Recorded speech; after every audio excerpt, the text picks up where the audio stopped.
আসসালামু আলাইকুম everyone, welcome back to my another video. Senior staff nurse পদে Bangladesh medical বিশ্ববিদ্যালয় অর্থাৎ পিজি হসপিটালে 800 জন নিয়োগ বিজ্ঞপ্তি।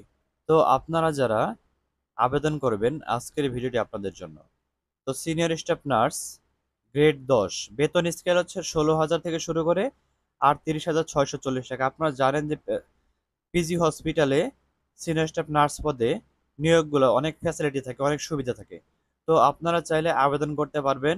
তো আবেদন শুরু হবে 15/8/2025 এবং আবেদন চলবে 1/9/2025 তারিখ পর্যন্ত। আপনাদের আবেদন করতে হবে অনলাইনে এবং টাকা জমা দিতে হবে পূবালী ব্যাংকের মাধ্যমে। তো যখন আবেদন করবেন, যেদিন আবেদন করবেন অবশ্যই তার আগের দিন অর্থাৎ 24 ঘন্টা আগে আপনাদের পূবালী ব্যাংকের মাধ্যমে টাকা জমা দিতে হবে। দেখতে পাচ্ছেন পদের নাম হচ্ছে সিনিয়র স্টাফ নার্স, পদসংখ্যা 800। শিক্ষাগত যোগ্যতা diploma in nursing science and midwifery অথবা BSc nursing degree Bangladesh nursing ও মিডওয়াইফারি কাউন্সিল কর্তৃক রেজিস্টার্ড হতে হবে।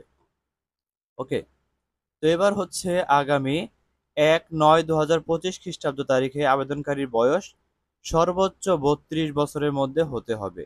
মেধাভিত্তিক 93%, মুক্তিযোদ্ধা শহীদ, মুক্তিযোদ্ধা ও বীরাঙ্গনা সন্তানের জন্য 5%, ক্ষুদ্র নিগোষ্ঠীর জন্য 1% এবং হচ্ছে শারীরিক প্রতিবন্ধীর জন্য 1%। আবেদনপত্র পূরণের নিয়ম ও অন্যান্য শর্তাবলী বিশ্ববিদ্যালয় ওয়েবসাইটে পাওয়া যাবে।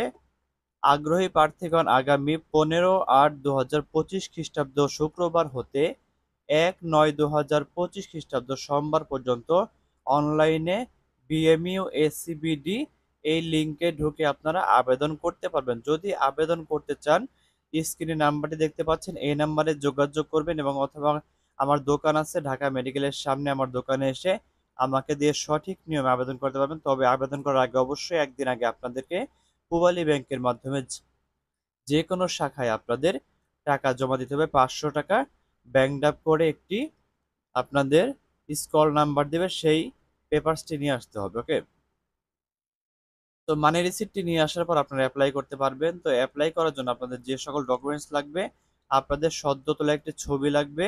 ছবিটা হবে 240x240 পিক্সেল, স্বাক্ষর হবে 300x80 পিক্সেল, টাকা জমা রসিদ লাগবে, এটা স্ক্যান করে জমা দেওয়া লাগবে। এবং যদি কেউ মুক্তিযোদ্ধা শহীদ এবং হচ্ছে আপনার ক্ষুদ্র নিগোষ্ঠী হয়, সেক্ষেত্রে তাদের প্রমাণ হিসাবে ডকুমেন্টস লাগবে। যদি কারো ছবি স্বাক্ষর রেডি করতে কোনো সমস্যা হয়, স্ক্রিনে দেওয়া নাম্বারে যোগাযোগ করবেন, আমি আপনাদেরকে ছবি স্বাক্ষর রেডি করে দেব।